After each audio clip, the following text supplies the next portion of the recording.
প্ৰেমৰ নামত এইবাৰ আজব ঘটনা সংঘটিত হৈছে। ভণ্ড প্ৰেমিক আব্দুল কালামৰ বিৰুদ্ধে ব্যৰ্থ প্ৰেমিকাই উত্থাপন কৰিছে বহু গুৰুতৰ অভিযোগ।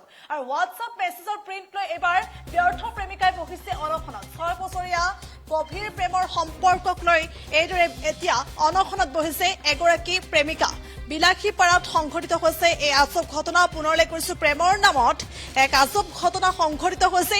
হোৱাটছআপ মেছেজৰ প্ৰিণ্ট কপি লৈ এইদৰে অনশনত বহিছে এগৰাকী ব্যৰ্থ প্ৰেমিকাই। পুনৰলৈ কৈছো, হোৱাটছআপ মেছেজৰ প্ৰিণ্ট কপি লৈ অনশনত বহিছে ব্যৰ্থ প্ৰেমিকাই। আৰু লগতে ভণ্ড প্ৰেমিক আব্দুল কালামৰ বিৰুদ্ধে উত্থাপন কৰিছে বহু গুৰুতৰ অভিযোগ। বিলাসীপাৰাৰ সীমান্তৱৰ্তী অঞ্চলত সংঘটিত হৈছে এই আজব ঘটনা। 6 বছৰীয়া গভীৰ প্ৰেমক লৈ এইদৰে প্ৰেমিকাই অনশন কৰিছে। হোৱাটছআপ মেছেজৰ প্ৰিণ্ট কপি লৈ এইদৰে অনশনত বহিছে ব্যৰ্থ প্ৰেমিকাই। বিলাসীপাৰাৰ সমশিলাৰ সীমান্তৱৰ্তী ফকিৰাগ্ৰাম ষ্টেচনৰ চুকাপাৰাত সংঘটিত হৈছে এই আজব ঘটনা। এগৰাকী ব্যৰ্থ প্ৰেমিকাৰ প্ৰেমিক আব্দুল কালামৰ বিৰুদ্ধেও এই যুৱতীগৰাকীয়ে উত্থাপন কৰিছে বহু গুৰুতৰ অভিযোগ। কিয়নো আব্দুল কালাম আৰু এইগৰাকী যুৱতীৰ প্ৰেমৰ আচলতে 6 বছৰীয়া প্ৰেম, আৰু সেই 6 বছৰীয়া প্ৰেম এতিয়া বিফল হৈছে। আৰু যাৰ বাবে এনেধৰণৰ পদক্ষেপ গ্ৰহণ কৰিছে ব্যৰ্থ প্ৰেমিকাই। আৰু লগতে প্ৰেমিকাৰ অভিযোগ উত্থাপন কৰিছে বহু আচলতে গুৰুতৰ অভিযোগ উত্থাপন কৰিছে আব্দুল কালামৰ বিৰুদ্ধে যে বিয়াৰ প্ৰলোভন দিয়া হৈছিল। আৰু বিয়াৰ প্ৰলোভন দি ভণ্ড প্ৰেমিক আব্দুল কালামে একাধিকবাৰ শাৰীৰিক সম্পৰ্ক স্থাপন কৰাৰ এতিয়া গুৰুতৰ অভিযোগ উত্থাপন কৰিছে প্ৰেমিকাই। আৰু লগতে যিধৰণে কথা দিছিল সেই কথা এতিয়া নৰখাৰ অভিযোগ উত্থাপন কৰিছে কালামৰ বিৰুদ্ধে। আৰু উপায়ন্তৰ হৈ পৰৱৰ্তী সময়ছোৱাত এগৰাকী ব্যৰ্থ প্ৰেমিকাই আত্মহত্যাৰ দৰে পথো বাছি ল'বলৈ বাধ্য হৈছিল। আত্মহত্যাৰ দৰে পথ বাছি ল'বলৈ গৈ বিষ পান কৰিছিল ব্যৰ্থ প্ৰেমিকাগৰাকীয়ে, সেই কথা ইতিমধ্যে জানিব পৰা গৈছে। আৰু পৰৱৰ্তী সময়ছোৱাত আচলতে কালামে যেতিয়া বিবাহৰ প্ৰস্তাৱ অগ্ৰাহ্য কৰিছে, তাৰ পাছতে আইনৰো কাষ চাপিছিল প্ৰেমিকাগৰাকীয়ে। আৰু এইদৰে এই ঘটনাই এতিয়া চাঞ্চল্যৰ সৃষ্টি কৰিছে। ফকিৰাগ্ৰাম সমষ্টিৰ চুকাপাৰাত সংঘটিত হৈছে এই আজব ঘটনা।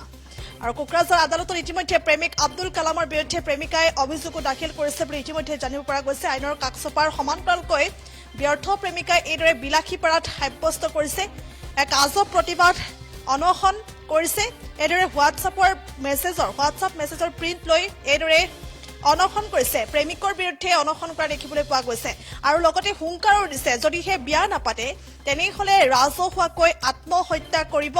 আৰু সেই সিদ্ধান্ত এতিয়া গ্ৰহণ কৰিছে, সেই হুংকাৰ দিছে এতিয়া ভণ্ড প্ৰেমিক আব্দুল কালামৰ বিৰুদ্ধে।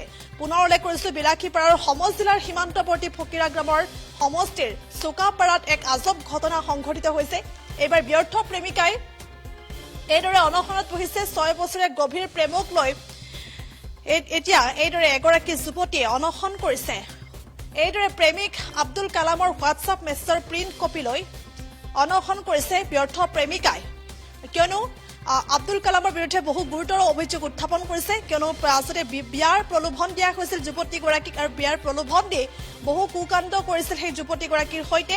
আৰু যদিহে আগন্তুক সময়ছোৱাত এই যুৱতীগৰাকীক বিয়া নাপাতে আব্দুল কালামে, তেনেহলে আগন্তুক সময়ছোৱাত ৰাজহুৱাভাৱে আত্মহত্যাৰ দৰে পথ বাছি ল'ব বুলিও এতিয়া হুংকাৰ প্ৰদান কৰা হৈছে।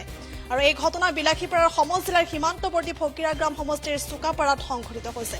এই মুহূৰ্তত কিছু মন্তব্য আছে, আগবঢ়াইছো। মোৰ ঘৰ ফকিৰাগ্ৰাম সমষ্টিৰ চুকাপাৰা। এইটো হয় মোৰ ছোৱালী। মোৰ ছোৱালীৰ লগত এটা ল'ৰা বিগত 6 বছৰৰ পৰা ভাল পোৱা কৰি আহিছিল, আব্দুল কালাম। তাৰ বাপেকৰ নাম শামছুল আলী। কালামে ল'ব বুলি তাক কৈছিল, কালামে নলয়। সেই কালামৰ কাৰণে মোৰ ছোৱালীটো বিষ খাইছে। বেচৰগাঁও হস্পিটেলৰ পৰা ভালকৈ আনিছোঁ, আনি পাৰ্টিত বিচাৰ দিছোঁ, আমচু পাৰ্টিত। সেই পাৰ্টিও মোক বিচাৰ নিদিল।